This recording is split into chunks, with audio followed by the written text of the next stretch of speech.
بسم اللہ الرحمن الرحیم۔ عزیز طلبہ، آج ہم چیپٹر نمبر 9 سیکنڈری کلاس کے مطالعہ پاکستان کے حوالے سے ایک ٹاپک ہے ہمارا جس کو ہم آج ڈسکس کریں گے، وہ ہے چیپٹر نمبر 9 ہے اسلامی جمہوریہ پاکستان میں معاشی منصوبہ بندی اور ترقی۔ اور سوال نمبر پہلا ہے کہ معاشی منصوبہ بندی کی تعریف کیجیے اور اس کی اہمیت بیان کیجیے۔ معاشی منصوبہ بندی کی تعریف کیجیے اور اس کی اہمیت بیان کیجیے۔ تو عزیز طلبہ، آج ہم سب سے پہلے معاشی منصوبہ بندی کے حوالے سے اس کی تعریف کی بات کریں گے۔ تو اس میں معاشی منصوبہ بندی کی تعریف یوں ہے کہ قومی معیشت اور عوام کی خوشحالی کے لیے ملکی وسائل کو بہتر طریقے سے استعمال کرنا معاشی منصوبہ بندی کہلاتا ہے۔ ایک دفعہ پھر ریپیٹ کر دیتا ہوں، یعنی معاشی منصوبہ بندی سے مراد یہ ہے کہ قومی معیشت اور عوام کی خوشحالی کے لیے ملکی وسائل کو بہتر طریقے سے استعمال کرنا معاشی منصوبہ بندی کہلاتا ہے۔ اور کسی بھی ملک کی معاشی منصوبہ بندی جو ہوتی ہے وہ بیسیکلی اس ملک کی معاشی ترقی کا باعث بنتی ہے، اور وہ ملک معاشی طور پر ترقی اس وقت کر سکتا ہے جب اس ملک میں معاشی طور پر پہلے سے منصوبہ بندی کی جائے گی۔ تو عزیز طلبہ، اس معاشی ترقی کا انحصار اور معاشی منصوبہ بندی کا انحصار جو ہوتا ہے وہ عوام کی خوشحالی کی صورت میں رنگ لاتا ہے۔ تو عوام کی خوشحالی اس وقت ممکن ہو سکتی ہے جب یعنی اس ملک کی پیداوار میں جو اضافے کی شرح ہے وہ زیادہ ہوگی اور افزائش آبادی میں اضافے کی شرح کیا ہوگی؟ کم ہوگی۔ یعنی یہ کنڈیشنل بات ہے۔ تو کسی بھی ملک کی معاشی ترقی کا انحصار عوام کی یعنی ملک کی پیداوار کی صلاحیت پر ڈیپینڈ کرتا ہے کہ اس ملک کی جو ملکی پیداوار ہے وہ اس ملک کی افزائش آبادی کے بڑھنے کی شرح سے کیا ہو؟ زیادہ ہو۔ تب کیا ہوگا؟ تب یعنی عوام خوشحال ہوگی، ملک کی معیشت مضبوط ہوگی، اور یہ ساری چیزیں کن سے وابستہ ہیں؟ یہ اس وقت ممکن ہے جب معاشی منصوبہ بندی بہترین طریقے سے کی جائے گی۔ تو عزیز طلبہ، ملکی سطح پر معاشی منصوبہ بندی کو کنٹرول کرنے کے حوالے سے ایک ادارہ بنایا جاتا ہے جس کو ہم معاشی منصوبہ بندی کمیشن کا ادارہ کہتے ہیں۔ تو معاشی منصوبہ بندی کا جو کمیشن ہے، کمیشن کا ادارہ ہے، اس کے یہ کام ہوتے ہیں کہ ملکی وسائل کو بڑھانا اور ملکی وسائل کو بہتر طریقے سے استعمال کرانا، اور اس کے ساتھ ساتھ معاشی ترقی کے لیے جامع منصوبہ بندی یعنی کرنا، یہ بیسیکلی اس ادارے کا کام ہے۔ تو یوں معاشی منصوبہ بندی سے مراد یعنی کہ قومی معیشت اور عوام کی خوشحالی کے لیے ملکی وسائل کو بہتر طریقے سے استعمال کرنا ہے۔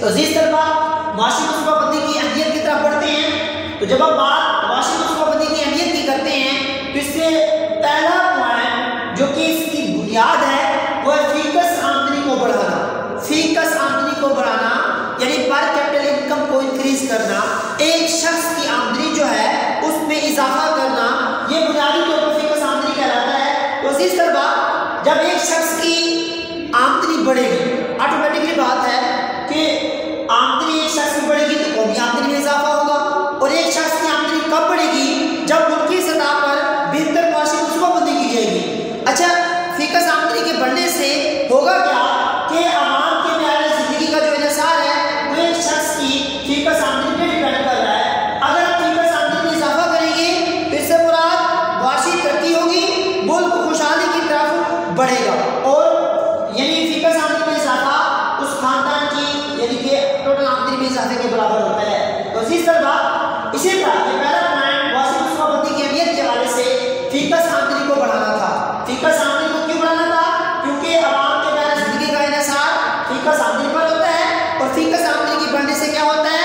معاشی ترقی ہوتی ہے، اور معاشی ترقی یا فیکس آمدنی کب ہوگی؟ جب یعنی بہتر معاشی منصوبہ بندی کی جائے گی۔ دوسرا نقطہ، قومی آمدنی میں اضافہ۔ دیکھیں، معاشی منصوبہ بندی کی اہمیت میں سب سے اہم نقطہ قومی آمدنی میں اضافہ ہے۔ تو عزیز طلبہ، قومی آمدنی میں اضافے سے کیا ہوتا ہے؟ دیکھیں، پوری قوم کی آمدنی میں جب اضافہ کیا جائے گا تو ملک کی معیشت کیا ہوگی؟ مضبوط، ملک کے باشندوں کو خوشحال بنانا، یعنی قومی آمدنی میں اضافے سے مراد ملک کے باشندوں کو کیا بنانا؟ خوشحال بنانا۔ اس کے ساتھ ساتھ یعنی جب ملک کے باشندے خوشحال ہوں گے تو کیا ہوگا؟ ملک کے باشندوں کو مطمئن زندگی گزارنے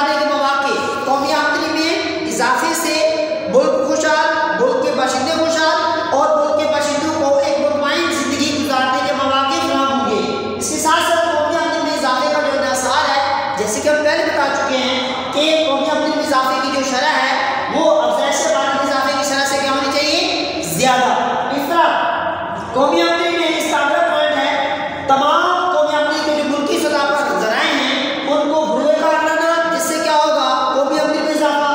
اور قومی آمدنی میں اضافہ کب ممکن ہے؟ جب پیداواری ذرائع کے منصفانہ کیا کی جائے گی، تقسیم کی جائے گی۔ یعنی یہ 5 بنیادی پوائنٹ ہیں جس سے قومی آمدنی میں کیا کیا جا سکتا ہے؟ اضافہ۔ قومی آمدنی میں اضافے کے لیے پیداواری ذرائع کی منصفانہ تقسیم ہو گئی، ٹھیک ہے نا، قومی آمدنی کے تمام ذرائع کو بروئے کار لانا، اور سب سے بنیادی چیز قومی آمدنی میں اضافے کی شرح افزائش آبادی کی اضافے کی شرح سے کیا ہونی چاہیے؟ زیادہ ہونی چاہیے، اور ملک کے باشندوں کو مطمئن زندگی گزارنے کے مواقع فراہم کرنے چاہیے، ٹھیک ہے نا۔ اس کے ساتھ ساتھ ملک کے باشندے کیا ہوں گے؟ خوشحال ہوں گے، تو ہی قومی آمدنی میں کیا ہوگا؟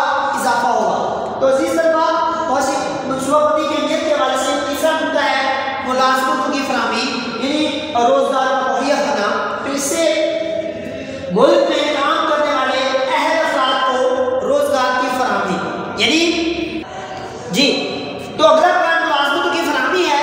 اس میں ملازمتوں کی فراہمی کے لیے ملک میں کام کرنے کے جو اہل افراد ہیں ان کو روزگار کی فراہمی دینا، ٹھیک ہے نا۔ اس کے ساتھ ساتھ ترقی پذیر ممالک کا سب سے بڑا مسئلہ یہ ہے کہ ہنر مند یا کام کرنے کے اہل جو افراد ہیں اور جو قابل افراد ہیں، یعنی قابل افراد اور بے روزگار ہیں، ان بے روزگار افراد کو جو قابلیت بھی رکھتے ہیں اور ہنر مند بھی ہیں، ملازمتوں کی فراہمی دینے سے، ٹھیک ہے نا، یعنی معاشی منصوبہ بندی میں یا معاشی ترقی میں اضافہ کیا جا سکتا ہے، قومی آمدنی میں اضافہ کیا جا سکتا ہے۔ تو عزیز طلباء، اگلا پوائنٹ ہمارے پاس ہے معاشی خود کفالت۔ معاشی خود کفالت، اس حوالے سے انسان معاشی طور پر خود کفیل اس وقت ہو سکتا ہے جب یعنی جو ہماری آمدنی کے ذرائع ہیں ان کو بہتر طریقے سے یا ان کو بہتر سے بہتر بنایا جائے۔ پاکستان کی ٹوٹل آبادی جو ہے اس کا زیادہ تر حصہ زراعت کے شعبے سے وابستہ ہے، اسی لیے قومی آمدنی میں اضافے کے لیے زرعی یعنی شعبے میں جدید ترقی لانا بھی ضروری ہے۔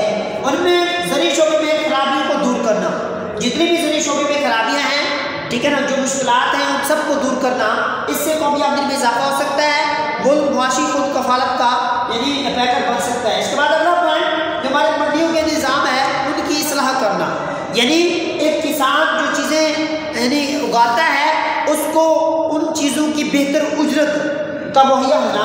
تو جو ہمارے منڈیوں کا نظام ہے جہاں وہ کسان اپنی چیزیں بیچنے کے لیے لاتا ہے اس کے نظام کی اصلاح کرنا۔ تیسرا پوائنٹ کاشتکاروں کو عمدہ بیج، کھاد اور زرعی مشینری کے لیے اس کی خریداری کے لیے قرض کی سہولت، یعنی حکومت کی یہ ذمہ داری ہے کہ کسان کو قرض کی سہولت مہیا کی جا سکے تاکہ وہ کیا عمدہ بیج کا استعمال کرے، ٹھیک ہے نا، جس سے کیا ہو ایک وقت پر یعنی فصلوں کو کھاد مہیا کر سکے، اور اس کے ساتھ ساتھ زرعی مشینری کی خریداری اس کے لیے ممکن ہو۔ اس کے ساتھ ساتھ آبپاشی کے ذرائع کو بہتر بنانا، یعنی جو ہمارے فصلوں کے لیے پانی کی فراوانی ہے یا پانی کی یعنی سہولت ہے ان کو میسر کرنا، جو آبپاشی کے ہمارے پاس ذرائع ہیں ان کو بہتر بنایا جائے۔ اس کے بعد سیم و تھور کی روک تھام، جو ہمارا بہت سا رقبہ پاکستان کا بہت سا رقبہ ایسا ہے جو سیم و تھور کی وجہ سے قابل کاشت نہیں ہے، تو سیم و تھور کی روک تھام کی وجہ سے وہ رقبہ قابل کاشت ہو سکتا ہے۔ اس طرح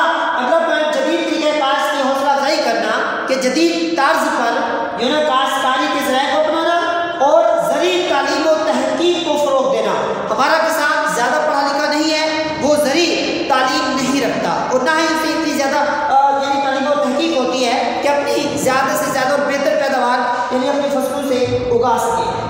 تو یہ ہمارے پاس یعنی معاشی خود کفالت جو ہے معاشی ترقی کے لیے بہترین ہے۔ اس کے بعد نیکسٹ پوائنٹ ہے ادائیگیوں کا توازن۔ ادائیگیوں کا توازن معاشی ترقی کی اہمیت کے حوالے سے جو ادائیگیوں کا توازن ہے اس میں سب سے بنیادی نکتہ کوئی بھی ترقی پذیر ممالک جو بھی ہوگا ان کی ادائیگی کا جو توازن ہوتا ہے وہ ہمیشہ خسارے کا ہوتا ہے، یعنی خسارے کا کیوں ہوتا ہے کیونکہ ان میں برآمدات ان کی برآمدات میں کمی ہوتی ہے اور ان کی درآمدات کیا ہوتی ہیں وہ زیادہ ہوتی ہیں۔ اس طرح برآمدات میں کمی اور درآمدات میں جو اضافہ ہے وہ ادائیگیوں کے توازن کو خسارہ پہنچاتا ہے۔ اسی طرح یعنی معاشی خود کفالت کے لیے کسی بھی ملک کو توازن ادائیگی کا برابر ہونا، ان کا درست ہونا انتہائی ضروری ہے، یعنی اگر کم از کم ان کی برآمدات اور درآمدات اگر برابر ہو جائیں تو وہ ملک ترقی کی راہ میں گامزن ہو سکتا ہے۔ اس کے ساتھ ساتھ ہمارا اگلا نکتہ ہے صنعتی ترقی۔ دیکھیں معاشی ترقی کو بہتر کرنے کے